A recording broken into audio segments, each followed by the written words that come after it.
नारायण नारायण।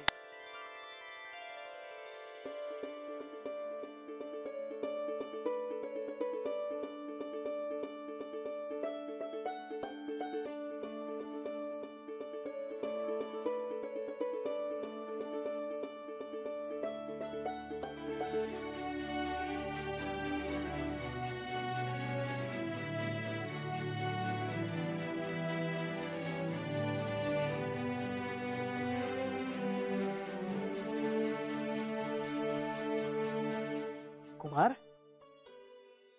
श्री कार्तिकेय,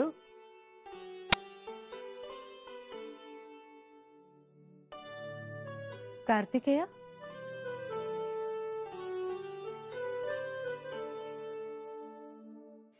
कार्तिकेय, जेजुरी तुझे स्वागत आहे। महाशिवरात्रीच्या निमित्ताने आपले दर्शन व्हावे याच हेतूने मी इथे आलो होतो। महाशिवरात्र श्री महादेवांचा प्रिय उत्सव।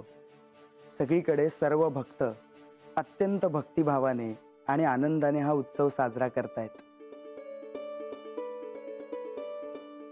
मला कैलासातले क्षण आठवले। कैलासात देखील श्री महादेवांचे भक्त अत्यंत चैतन्याने महाशिवरात्र साजरी करायचे।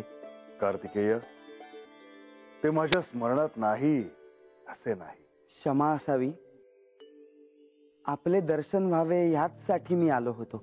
मी जाणतो ते। कार्तिकेय, तुम्ही या गडावरचे अतिथी आहात। इथल्या आदरातिथ्याचा आपण स्वीकार करावा। देवी, मला इथे थांबायला निश्चितच आवडले असते।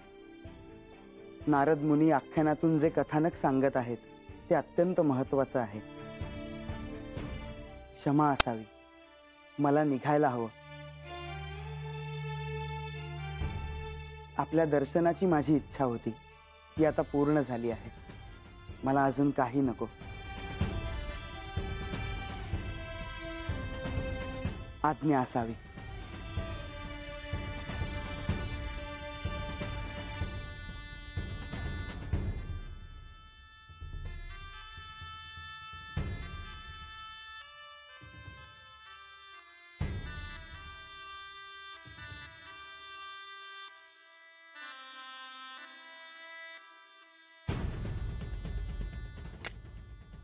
नारायण नारायण। देवी, आख्यानाला पुन्हा प्रारंभ करण्याची अनुमती द्यावी। अवश्य मुनिवर, आख्यानाला प्रारंभ करा। नारायण नारायण। श्री सती देवी साक्षात आदिशक्तीने घेतलेला जन्म। प्रजापती दक्ष यांची कन्या। प्रत्यक्ष श्री महादेवांशी विवाह करण्यासाठी त्यांचा जन्म झाला होता। परंतु प्रजापती दक्ष यांचा याला विरोध होता। प्रजापती दक्ष यांच्या मनात श्री महादेवांबद्दल अत्यंत द्वेष होता आणि त्यांना जी गोष्ट घडू नये असं वाटत होतं तीच गोष्ट घडली होती। किंबहुना त्याची सुरुवात झाली होती। वनात फुलं आणायला गेलेल्या श्री सती देवींना श्री महादेवांचे दर्शन घडले होते आणि ही गोष्ट त्यांनी प्रजापती दक्ष यांना येऊन सांगितली। महाराज, काय झालं बानू? महाराज, एक विचारायचं आहे बघा। विचार। नाही म्हणजे दक्षराजासनी महादेवांचा राग होता हे ठाव होतं बघा, पर ते कशापायी हे नाही अजून कळलं। अनुगा लोकांचा राग कशापायी करायचा आणि राग कुणाचा करायचा तर महादेवांचा। ते महादेव आहे ती देवांचं देव। असं असताना त्यांचा राग कशापायी करायचा? त्याला काहीतरी कारण असणारच। उगाच काही घडत नसतं बानू, आणि हे तू तुझ्या ध्यानात असू दे। वय, ते ध्यानात हाय माझ्या, आणि म्हणूनच मी महाराजांनी विचारते हाय का असं का।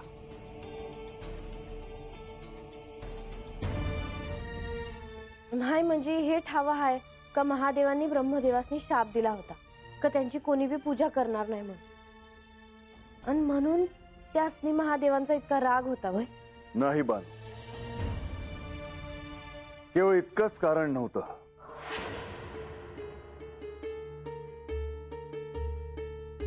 मग काय कारण होतं देवा? मुनिवर, आज्ञा असावी देवा.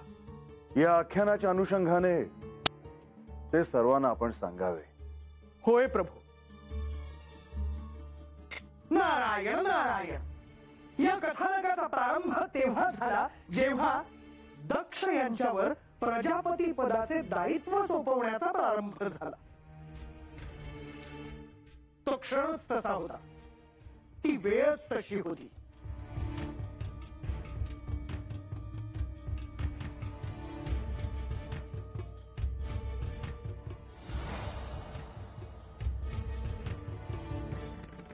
प्रत्यक्ष माझे आराध्य आपण, पिताश्री आपण, आपले स्वागत आहे.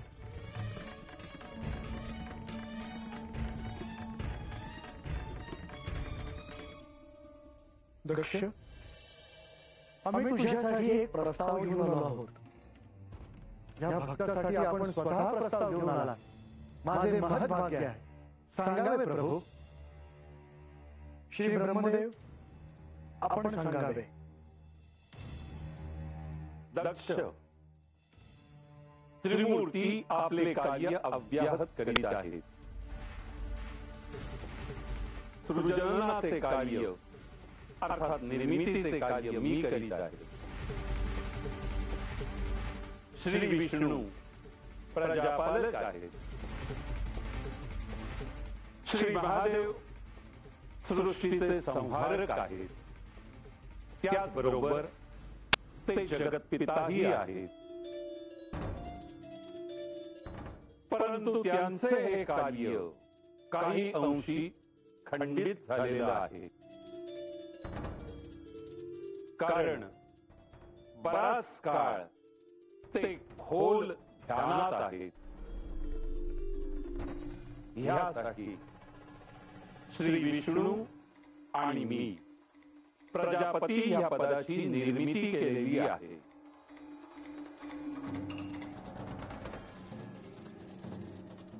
यासाठी मी काय करावे असा आपला आदेश आहे. प्रजापती म्हणून आम्ही तुझा विचार करत आहोत. आपण जे बोलत आहात त्यावर माझा विश्वास नाही. हे सत्य आहे की स्वप्न? हे सत्य आहे दक्षा. माझ्या आराध्याने, माझ्या पित्याने या पदासाठी माझा विचार केला. यातच सगळे काही मला मिळाले. दक्ष, या पदासाठी तुझी अजून नेमणूक झाली नाही. केवळ तुझ्या नावाचा विचार करत आहोत. त्यामुळे आनंदून जाऊ नकोस. क्षमा असावी. या पदासाठी आम्ही तुझी परीक्षा घेऊ आणि मगच तुझी नेमणूक करू. मी परीक्षेला तयार आहे.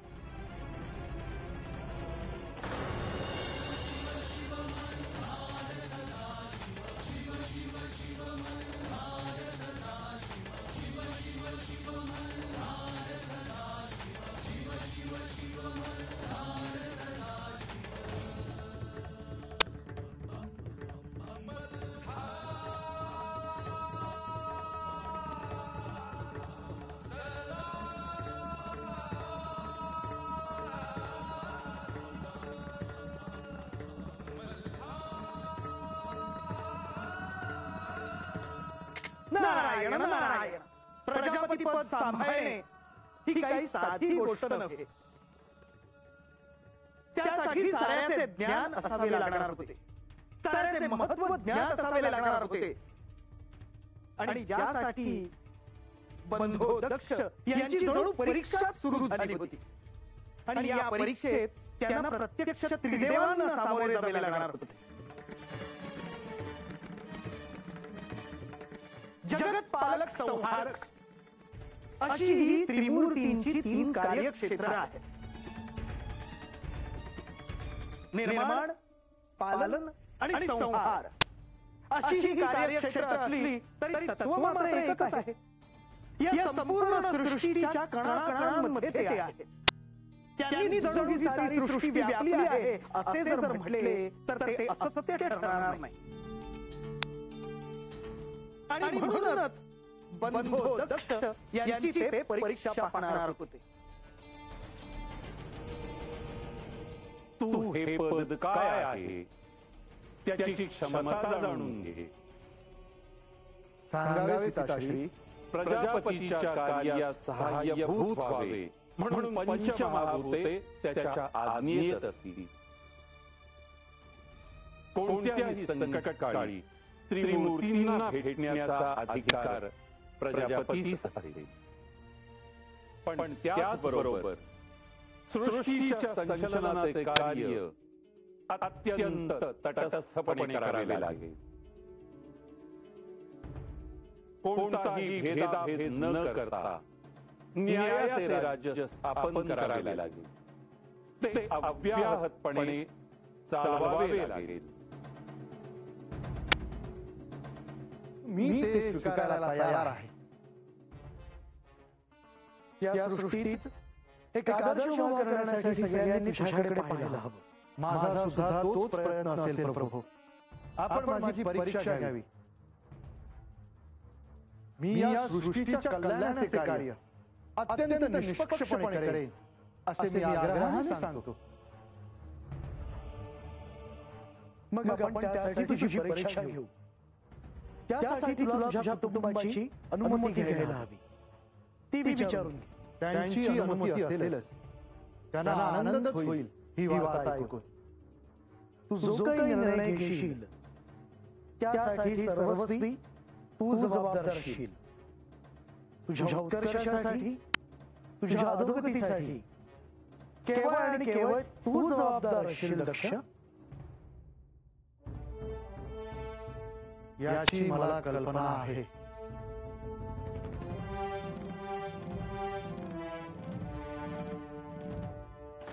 नारायण नारायण. आणि अशा प्रकारे बंधो दक्ष यांनी आपल्या आकलनाद्वारे, आजवरच्या ज्ञानाद्वारे सर्व प्रश्नांची अचूक उत्तरे दिली आणि हे सिद्ध करून दाखवले की आपण या पदासाठी योग्य आहोत. नारायण नारायण. म्हणजे दक्ष हे प्रजापती होणार होते. होय देवी. माझ्या आराध्यांनी आणि श्री ब्रह्मदेवांनी ही परीक्षा पाहिली होती.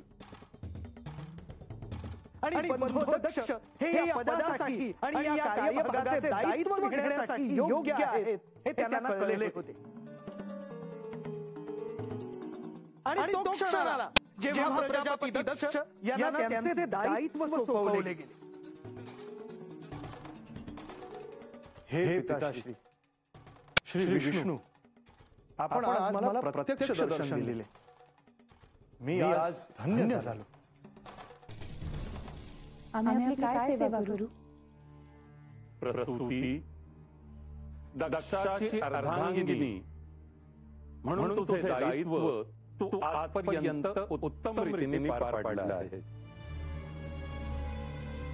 यानंतर तुझे दायित्व वाढणार आहे. आपले कृपाशीर्वाद असावे. कितीही बिकट परिस्थिती आली तरी मी माझे दायित्व विसरणार नाही. उत्तम. आज इथे आम्ही सर्वजण उपस्थित आहोत त्याला विशेष कारण आहे. आज आम्ही अत्यंत महत्त्वाची घोषणा करणार आहोत. ही घोषणा करण्यासाठी मी तुझे आराध्य श्री विष्णू यांना विनंती करतो. आपण जे सांगणार आहात ते ऐकण्यासाठी मी उत्सुक आहे. दक्ष, मी जे सांगेन ते ध्यान देऊन ऐक. होय प्रभू. आज इथे उपस्थित असलेल्या सर्वांनी ऐकावे. आज प्रथमच प्रजापती या पदाची रचना करण्यात आली आहे. प्रजापती म्हणजेच सृष्टीचा पालक. हे पद खूप मोठे आहे. या पदासाठी कुशल अशा संघटकाची आवश्यकता आहे. मी आणि श्री ब्रह्मदेव आम्ही दोघांनी मिळून या पदाची निर्मिती केली आहे. या निर्णयाची आवश्यकता पडण्याचे कारण अगदी स्पष्ट आहे. श्री ब्रह्मदेव, आपण सांगावे. श्री महादेव, हे फार मोठा काळ गहन ध्यानात आहे. त्यांना ध्यानातून बाहेर काढणे सोपे नाही. त्यांच्यावर सृष्टीच्या पालकत्वाचे दायित्व आहे. हे दायित्व पार पाडण्यासाठी प्रजापती ह्या पदाची निर्मिती केली आहे. या प्रजापती पदासाठी श्री ब्रह्मकुमार दक्ष याची नेमणूक करण्यात येत आहे.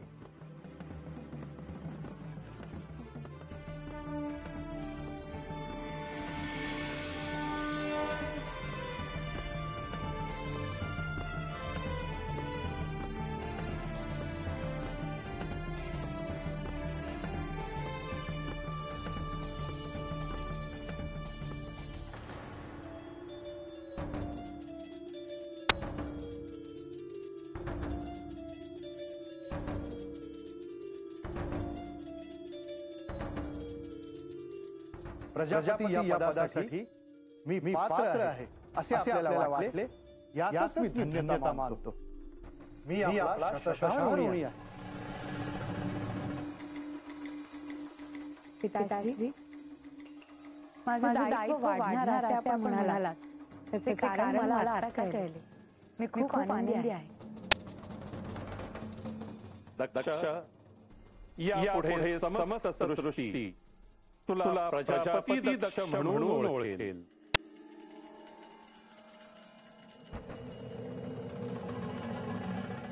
प्रजापती दक्ष, आपले अभिनंदन.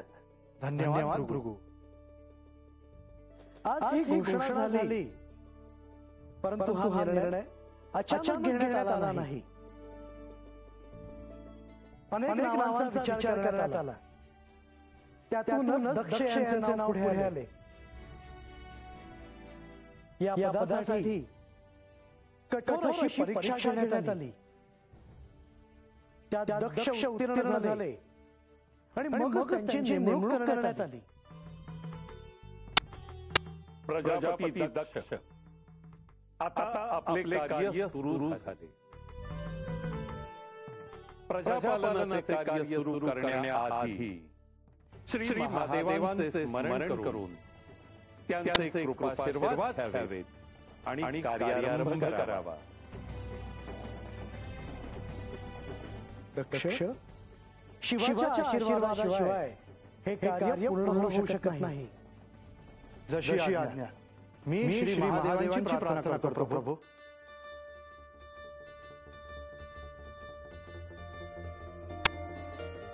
हे श्री महादेव,